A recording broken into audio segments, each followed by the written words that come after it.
1. Les spermatozoïdes sont vraiment petits. Vous êtes-vous déjà posé la question de la taille de ces nageurs invisibles? Eh bien, les spermatozoïdes sont en fait vraiment minuscules. En fait, elles font partie des plus petites cellules du corps humain et ne mesurent que 0,005 cm.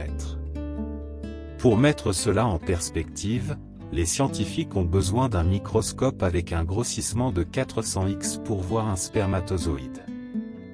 C'est un grand contraste de taille avec l'ovule femelle qui, curieusement, est l'une des plus grandes cellules du corps humain, et est à peu près visible à l'œil nu. Eh bien, ils disent que les contraires s'attirent. 2. Ils sont peut-être petits, mais il y en a beaucoup. Ce que les spermatozoïdes peuvent manquer de taille, ils le compensent certainement en nombre. À condition que le nombre de spermatozoïdes soit sain, chaque éjaculation masculine contient des dizaines de millions de spermatozoïdes, avec jusqu'à 100 millions de nouvelles cellules produites chaque jour. C'est beaucoup de spermatozoïdes, surtout si l'on considère qu'il n'en faut qu'un seul pour en faire un bébé.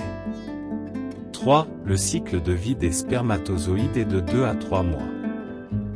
Les nouveaux spermatozoïdes ne sont pas fabriqués du jour au lendemain.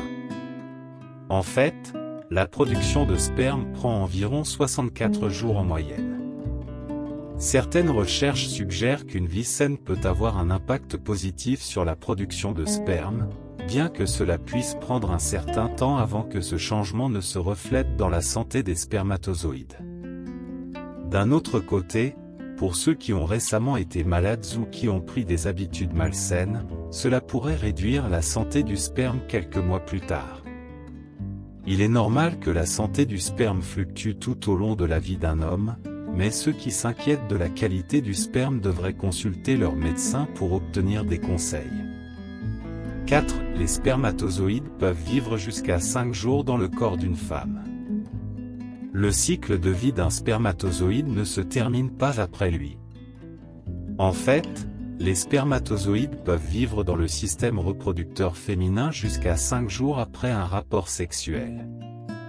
C'est parce qu'ils sont assez résistants et que cette fenêtre supplémentaire leur donne encore plus de temps pour nager vers l'ovule femelle.